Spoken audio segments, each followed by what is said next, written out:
The last unit in our 5-part science literacy curriculum is called The Ethics of Science. I'll need to clarify what I mean by this because the words alone could mean anything. What I have in mind are questions like these. How does science actually benefit people? Are there distinct kinds of benefits that science confers? Who benefits the most from science? Who decides what scientific questions get attention and public support? Who should decide?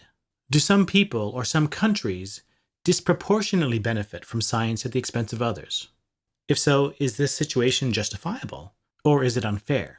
These are questions that ask us to think critically about the impact of science on human lives, broadly understood, and about the social and political organization of science. However, to reiterate the point I've been making throughout these introductory videos, these questions are almost never mentioned in science classes, and almost never critically addressed in the formal education of scientists. Scientists get socialized into the political organization of science through their education and training. In order to compete for grant money, they have to learn to navigate this organization and play by the rules that have been set out for them. But who sets the rules? How are they justified? If there was a different way of organizing and directing science, how would we decide if it should be implemented? Who gets to decide? I think these are important questions, but we need to make them vivid to see why they're important. So let me give you a context that will help you get a feeling for them. Let's talk about what have been called neglected diseases. In poor countries, many people die or are disabled by respiratory infections, intestinal disorders, parasitic infections, malaria, tuberculosis, diseases that are not a serious problem for rich countries, where clean water and vaccinations and preventative medicine are widely available. But in many poorer countries, these are definitely a serious problem. This is a boy with schistosomiasis. You get it from contact with fresh water that contains parasitic flatworms, which cause infection in the urinary tract and the intestines. In those who've been infected a long time, it can cause liver damage, kidney failure, infertility, or bladder cancer. In children, it can impede their natural growth and cause learning disabilities. This disease affects over 200 million people, mostly in tropical regions. River blindness is the second most common cause of blindness due to infection. It's also caused by a parasitic worm. The worm is spread by bites from black flies, which tend to live near rivers, hence the name of the disease. It starts with severe itching, bumps under the skin, and then affects vision and causes blindness. There is no vaccine for this disease. The only way to prevent it is to avoid being bitten by flies. Between 20 and 25 million people are infected with river blindness. These are women suffering from filariasis, another disease caused by infection with parasitic worms, in this case a roundworm, which are spread by black flies and mosquitoes. The parasites lodge in the lymphatic system. The most striking symptom of this condition is elephantiasis, swelling of the limbs with thickening of the skin and underlying tissues. These women have the condition in their legs, but it can occur in other parts of the body. This is a man with leishmaniasis. It's caused by a protozoan parasite, and it's spread by the bite of certain types of sandflies. It causes skin ulcers, which can also form in the mouth and the nose, and there's a form of the disease that is more visceral and goes inward, affecting red blood cells in the spleen and liver. This disease currently affects about 12 million people, with 2 million new cases occurring each year. About 200 million people live in areas where the disease is common. So what do these diseases and other diseases like them have in common? These are diseases that disproportionately afflict the poor. They prevail in tropical and subtropical conditions in 150 countries and affect more than 1 billion people, and they cost developing economies billions of dollars a year. The World Health Organization estimates that in 2008, almost 9 million people died from these diseases of the poor. Now let's tie this back to our topic, which is the ethics of science. It also turns out that the vast majority of these diseases are strikingly understudied. Global health organizations call them neglected diseases. There's a pressing need to develop remedies that can be exported to the environments where people are most afflicted. Now, given the magnitude of the problem, it is shocking how little research is actually being conducted to develop such remedies. Now, why is this? Biomedical research is part of a multi-billion-dollar global industry. Why isn't more of it going to disease research that could dramatically improve the lives of hundreds of millions of people? Well, we need to ask, where is this research being conducted? And who is conducting it?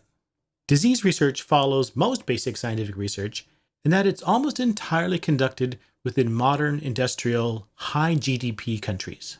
Globally, the largest percentage of scientific research is conducted by for-profit companies working within specific industries, like pharmaceuticals, or defense or agribusiness, technology, natural resources, and so on.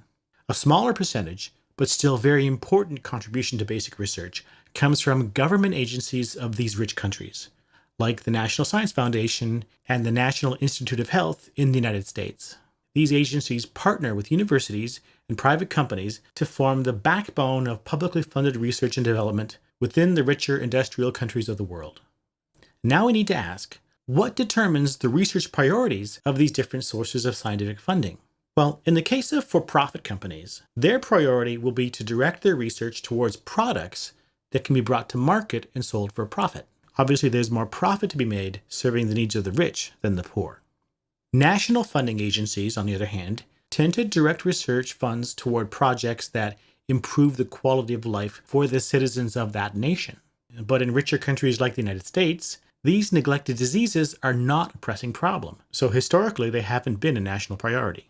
The result is that total global research support for neglected tropical diseases was about $3 billion in 2008. By contrast, the total research and development funding for pharmaceuticals was around $100 billion that same year. Where are most of these research dollars going? Well, just consider that the global market for beauty products, shampoo, skincare, cosmetics, and so on, is about $260 billion. The global market for acne treatments alone is around $5 billion, of which the market within the United States alone is worth $3 billion. This is the financial reality of privately funded science. The vast majority of pharmaceutical R&D money is directed toward developing treatments and products that can be accurately described as solving first world problems. Now, I'm not saying these are all trivial problems. Many of them are trivial, like developing new formulas for lipstick that continues to look wet but doesn't smear. But cancer research gets a lot of funding too, and of course that's absolutely not trivial. No, what we're trying to do is explain why tropical diseases of the developing world have not been a research priority. And what I'm saying is that it's not surprising that they're not a priority once you understand the way that most scientific research is organized and funded. Private market-driven interests take priority over global public interests. And national interests take priority over global public interests, until those global interests start to impact national interests. This point about national interests is illustrated in stark fashion in this article, which criticizes the US government for cutting funding to Walter Reed Army Institute for Research. This institute's mandate is to conduct biomedical research that is important for defense and US military needs. Well, one of those needs is to not have American soldiers contract infectious tropical diseases while engaged in military activities in the Middle East, Central Asia, and Africa. Walter Reed in particular has notable expertise in diagnosing and preventing leishmaniasis, one of the parasitic diseases I mentioned earlier, because this disease has been such a threat to US soldiers.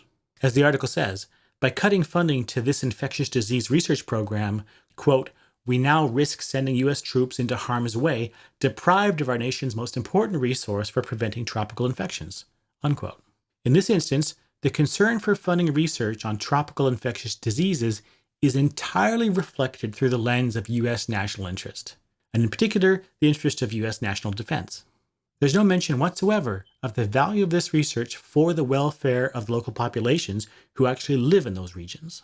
Now, let's be clear, I'm not criticizing Walter Reed or the writers of this article for thinking about infectious disease control from the perspective of national interests.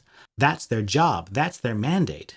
The question that needs to be asked is whether we're comfortable with the way that scientific research priorities are determined, controlled as they are, on the one hand by profit-oriented market interests, and on the other hand by public national interests. Is this the way we want scientific research to be organized and funded?